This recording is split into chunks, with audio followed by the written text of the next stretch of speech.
நம்ம கதைக்கு போகலாமா? ஹாய் குழந்தைகளே, வணக்கம். சுப்ரதாவின் நல்வாழ்த்துக்கள். நல்லா இருக்கீங்களா? நல்லமா இருக்கீங்களா? இன்றைக்கி என்ன ராத்திரி தெரியுமா? சாதாரண ராத்திரி கிடையாது, சிவராத்திரி. அப்படின்னா என்ன அர்த்தம்? சிவன் இன்றைக்கி சந்தோஷமாக இருப்பார் அப்படின்னு அர்த்தமா? எந்த ராத்திரியிலையுமே எந்த கடவுளுமே சந்தோஷமாக இருப்பார்கிறதுக்காக கொண்டாடுறது கிடையாது. அதாவது நவராத்திரினா 9 இரவுகள், சிவராத்திரினா சிவனுக்கு ஒரு இரவு. அப்படின்னாக்க அந்த சிவன் அந்த இரவு முழுக்க தனக்காக கொண்டாடிட்டு இருப்பார். 9 நாளைக்கு அம்பாள் தன்னை கொண்டாடிட்டு இருப்பாங்க. அப்படி கிடையாது, எல்லாமே நமக்காக.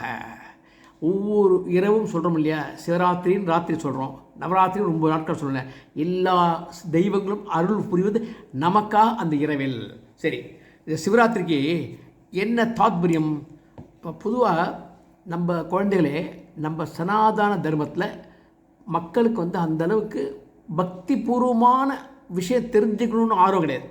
ஏதோ கதை, ராமாயணம், மகாபாரதம், ராமன், சீதை, கிருஷ்ணர், சகுனி, கூனி, இதுதான் சொல்லுவாங்க வழிய அந்த அந்த லைஃபோடு ஒட்டின வாழ்க்கையோட ராமர் வாழ்ந்தார் அப்படிங்கிற விவரத்தை ஏற்றுக்க மாட்டாங்க.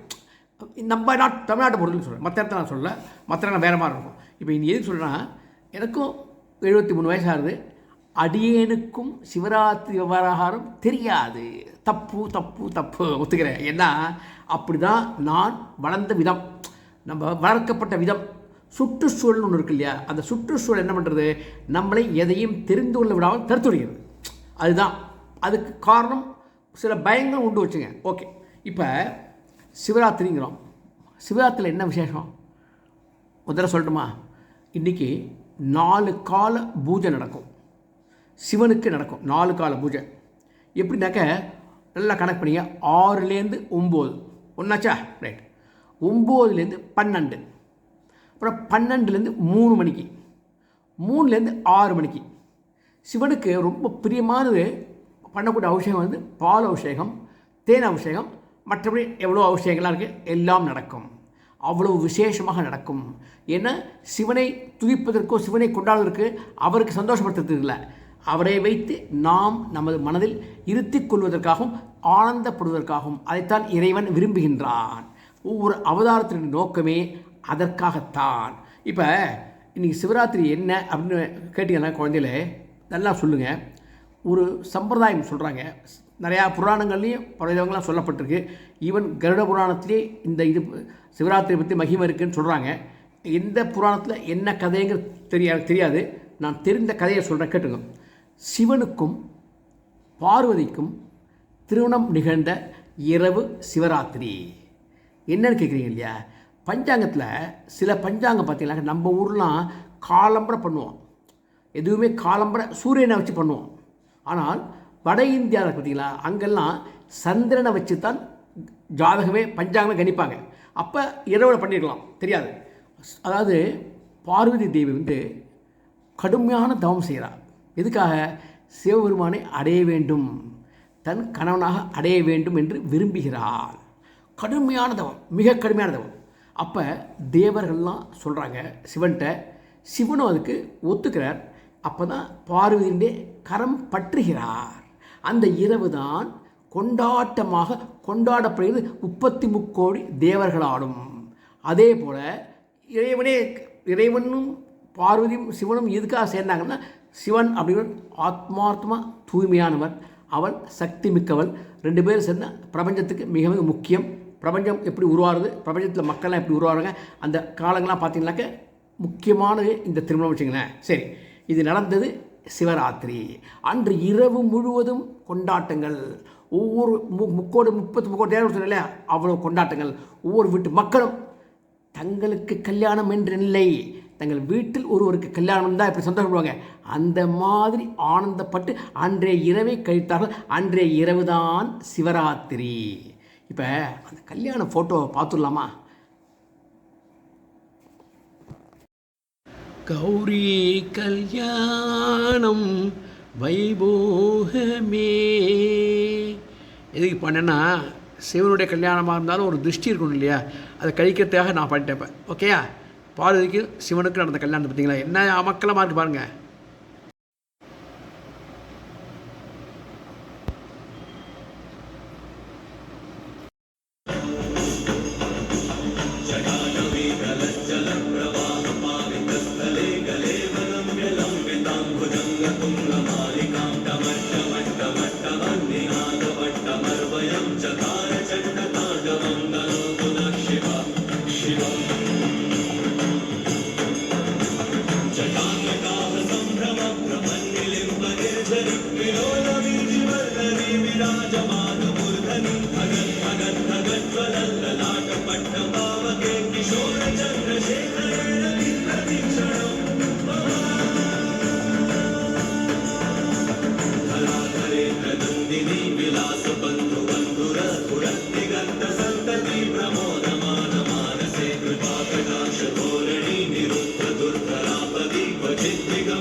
ஒரு சமயம் என்ன வச்சு பார்க்கடலில் மந்தாகினி மலையை வாசுகிங்கிற பெரிய பாம்பு அது, அந்த விஷம் கடுமையான விஷத்தை கொண்டிருந்தது. அதை வந்து ஒரு பக்கம் தேவர்கள் ஒரு பக்கம் அசுரர்கள் கடையிறாங்க. மத்து மாதிரி கடையிறாங்க. மத்து வந்து எது? மந்தாகினி மலை. பார்க்கடலில் கடையிறாங்க. கடைஞ்ச நேரத்தை பல விதமான பொக்கிஷங்கள்லாம் வருது. அதெல்லாம் சொல்லவே முடியாது. உங்களுக்கு எது கேட்டாலும் கொடுக்கக்கூடிய அத்தனை வஸ்துக்களும் வந்துருக்கு, எல்லாம் வந்துருக்கு. அவ்வளோ எடுத்துக்கிறான் போயிட்டு. ஆனால் அப்போ தான் அந்த வாசுகி விஷத்தை கக்கியது. எப்பொழுதுமே நல்லதுக்கு ஓடி வரவங்க விஷத்துக்கும் கெட்டதுக்கும் ஓடி வருவாங்களா? வரமாட்டாங்க. ஒருவரும் வரவில்லை. தேவர்களும் அசுரர்களும் பயந்து போனார்கள். உடனடியாக சிவபெருமானை நாடினார்கள், சிவனை துதித்தார்கள்.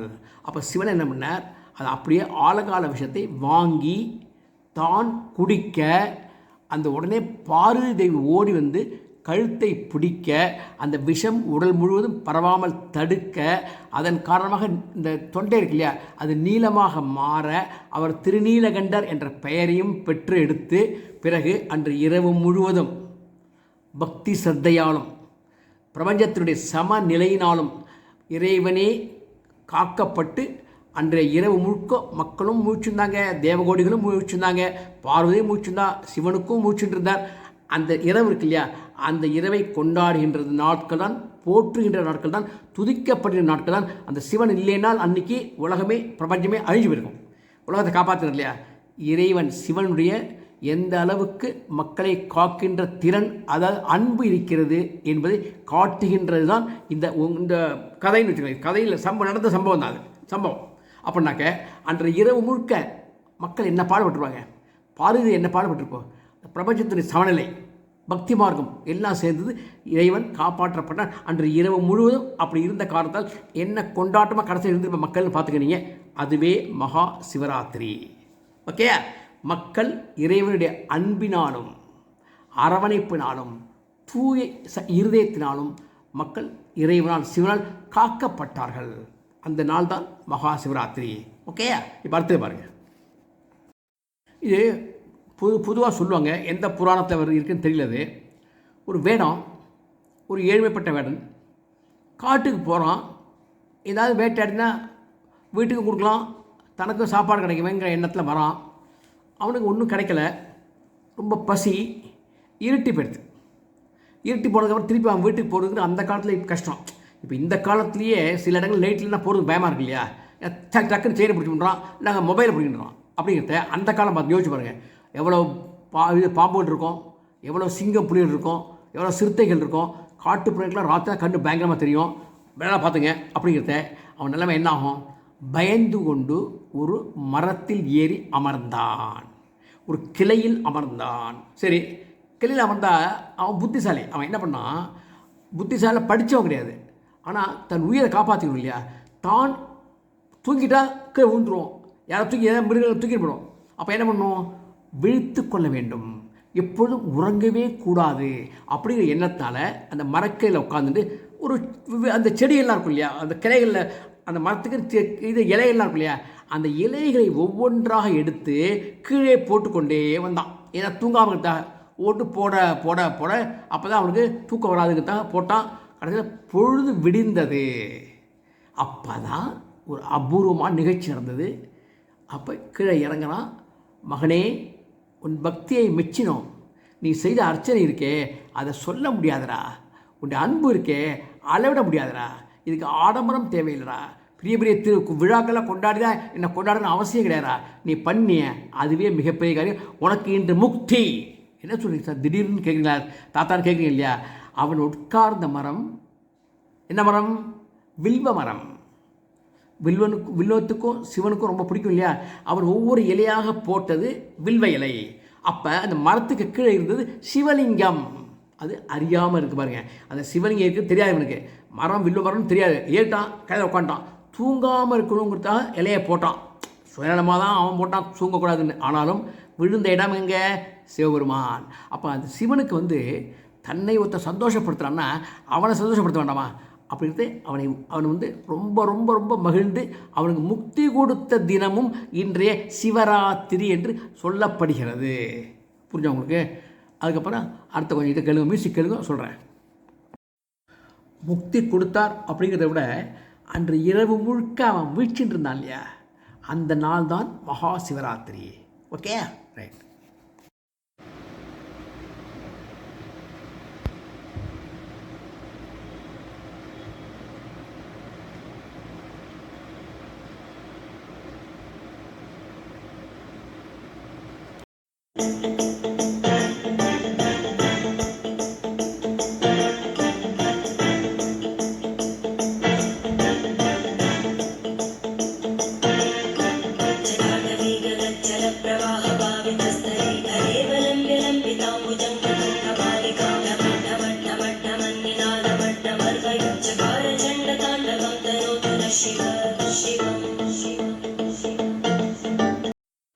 குழந்தைகளே, உங்களுக்கு நம்ம சிவபெருமானை பற்றி பல பேர் இப்போ சொல்லுவோம் இல்லையா. சிவன் அப்படிம்போம், பரமசிவன் அப்படிம்போம், கைலாசநாதன் அப்படிம்போம், நீலகண்டன் அப்படிம்போம், ஈஸ்வரன் அப்படிம்போம். இது மாதிரி பல வகையில் சிவபெருமானை நம்ம போற்றி புகழ்வோம். மனசுக்கு சந்தோஷமாக என்னெல்லாம் பிடிச்சிருக்கோ அந்த பேரெல்லாம் சொல்லி கூப்பிடுவோம். Okay, right. அப்போ அந்த சிவபெருமானுக்கே லிங்கோத்பவர் அவர் அப்படிங்கிற அளவுக்கு ஒரு பெயர் வந்தது. எப்படி கேட்டிங்கனாக்க, சிவனுடைய சக்தி என்ன? சிவனை தலையையும் கீழே பாதத்தையும் மேல் மேல் அடி முடின்னு சொல்லுவாங்க. அதை அடி முடி, முடினா மேலே, அடினா கால், பாதத்தையும் யாராலே பார்க்க முடியுமா? பார்க்கவே முடியாது. அந்த அளவிற்கு அவர் உயரம் என்ன, பாதாளத்தில் அவர் கீழே எந்த அளவுக்கு ஆழம் உள்ளவர் அப்படிங்கிறத யாராலும் அறியவே முடியாது, அதை பார்க்கவும் முடியாது. அப்படி போய் தான் யார்? பிரம்மா எங்கே போகிறாரு? மேலே தேடுறதுக்கு, தலையை தொடர்றதுக்கு பார்க்கறதுக்காக போகிறாரு. தரிசனம் பண்ணிக்க போகிறாரு. மகாவிஷ்ணு என்ன பண்ணுறாரு? கீழே போகிறாரு. பாத தரிசனத்துக்கு பாதத்தை பார்க்கத்தான் போகிறாரு. ஏன்னா சில பேர் கோவம் வந்து சொன்னாங்க, அது பாதத்தை எங்கே இருக்குன்னு பார்க்கலான்னு போகிறாரு. அப்போ முடியாமல் இருக்கிறத ஒரு பெரிய ஒளி பிழம்பு, ஒரு பெரிய தூண், இங்கேருந்து ஆகாசத்துக்கு மேலே ஒரு தூண், அவ்வளோ பிரம்மாண்ட ஒளியோடு இருந்தால் எப்படி இருக்குன்னு யோசிச்சு பாருங்கள். அந்த ஒளி பிழம்பாக லிங்கோத்பவராக அவர் காட்சி அளித்தார். நாராயணாலே கண்டுபிடிக்க முடியல, பாதத்தை பார்க்க முடியல. அதே மாதிரி பிரம்மாவாலையும் மேலே பார்க்க முடியல, தலையை பார்க்க முடிய பார்க்க முடியல. அந்த அளவுக்கு மிக மிக சக்தி படைத்த அந்த லிங்கோத்பவராக காட்சியளித்து, ஒளிப்பிழம்பாக காட்சியளித்த தினம் இன்றைய மகா சிவராத்திரி. இன்றைக்கு அந்த புண்ணியனான நாளில் இறைவனுடைய அந்த அனுகிரகம், அந்த காட்சியை பார்க்கணும் இல்லையா, அதற்காக இரவு முழுக்க விழித்து கொண்டிருந்து இறைவனை வேண்டிக் கொண்ட மக்கள் இருக்காங்க இல்லையா, அந்த தினம்தான் இன்றைய மகா சிவராத்திரியாக சொல்லப்படுகிறது. ஓகேயா? இப்போ அடுத்து பாருங்க.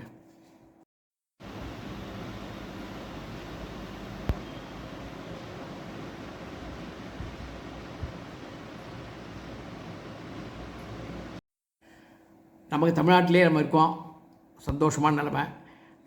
நம்ம தில்லை நடராஜர் கேள்விப்பட்டீங்களா? அந்த தில்லை நடராஜர் அந்த இடத்துல சிவபெருமான் நடராஜராக ஆனந்த தாண்டவம் ஆடிய நாள் மகா சிவராத்திரி அப்படின்னு சொல்லப்படுகிறது. அது எந்த புராணம்னு தெரியல, அப்படி சொல்லிக்கிறாங்க. அந்த எல்லையில் ஆனந்த தாண்டவம்னா என்னன்னு சொல்கிறாங்க? எல்லையில்லாத மகிழ்ச்சி. மகிழ்ச்சின்னா ஒரு லிமிட் இருக்குன்னு, எல்லையே இல்லாத மகிழ்ச்சியை காமிக்கிறது ஆனந்த தாண்டவத்தில். அதே மாதிரி ஆணவம், அறியாமை, அகங்காரம் இது இல்லாமல் எதிர்மறை எண்ணங்களை அழித்தல், இந்த மாதிரியும் காரியங்களை செய்து இறைவன் ஆனந்தமாக மக்கள் எப்படி இருக்க வேண்டும் என்பதற்கு ஒரு அடையாளமாக தாண்டவம் ஆடினார். அது என்று மகா சிவராத்திரி என்று. அதற்குத்தான் இத்தகைய காரணங்களால் மகா சிவராத்திரி கொண்டாடப்படுகிறது என்பதை புரிந்து கொள்ளுங்கள். இந்த கதையை தெரிஞ்சுக்கிறீங்களா? மேற்கொண்டு தவறு இருந்தாலும் உங்கள் வீட்டில் பெரியவங்கள்ட்ட கேட்டு தெரிஞ்சுக்க, அவங்களுக்கும் தெரிய வாய்ப்பு இருக்காதுன்னு நினைக்கிறேன். ஏன்னா காலகட்டங்கள் அப்படி இருக்குது. ஓகே, தெரிஞ்சால் அதிர்ஷ்டம் உங்களுக்கு. ரைட்டு. இப்போ ஒரு விஷயம் சொல்ல கேட்டுங்க குழந்தைகளே. உங்களால் முடிஞ்சதுனால் பெரியவர்கள்ட்ட கேட்டு, அப்பா அம்மாட்ட கேட்டு முடிந்தால் கொஞ்ச நாளைக்கு சிவநாமத்தை பாராயணம் பண்ணுங்க. ஓம் நம சிவாய, ஓம் நம சிவாய, ஓம் நம சிவாய அப்படின்னு சொல்லுங்க. எத்தனை மணி நேரம் முடியுமோ அத்தனை நேரம் சொல்லுங்கள். அதை படிச்சடா படுறா அப்படின்னு சொன்னால் ஓடி போய் படிச்சுட்டுருங்க. ஓகே, வேறு எதுவும் வேண்டாம். அப்பா அம்மா தான் தெய்வம் அதற்கு மேலே தெய்வம் கிடையாது. ஆக அவர்கள் சொல்வதை கேளுங்கள். அப்புறமா இன்னொரு விஷயம் தெரியுமா உங்களுக்கு? சிவம் அப்படிங்கிறது நம்மக்கிட்டே இருக்குது. நம்ம உடம்புல இருக்கிறதே சிவம் தான். உள்ளுக்குள்ள உயிர் இருக்கு இல்லையா, அதே சிவம் தான். அது இல்லை என்றால் சவம் ஆகிவிடும். சவம்னா நமக்கு ஒன்றுலாம் போடும். அப்போ சவம்னா என்ன? எனக்கு தெரியும், சொல்கிறதுக்கு பயமாக இருக்குது, உங்கள் வீட்டுக்கு தெரிஞ்சுங்க. ஆகினால் சிவனின் பெருமையை உணர்ந்து கொண்டு சிவனை வழிபடுவோம், அவன் அருளை பெறுவோம். இன்றைக்கு சிவராத்திரி அமோகமாக இருப்பதற்கு எல்லோருக்கும் என்னுடைய குழந்தைகளுக்கு நல்வாழ்த்துக்கள். ஓகே, பாய் குழந்தைகளே, பாய்.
बोलो कैलाशपति महाराज की जय, बोलो पशुपतिनाथ महाराज की जय, बोलो काशी विश्वनाथ महाराज की जय, बोलो रामेश्वर महाराज की जय, बोलो अन्नामलयार की जय।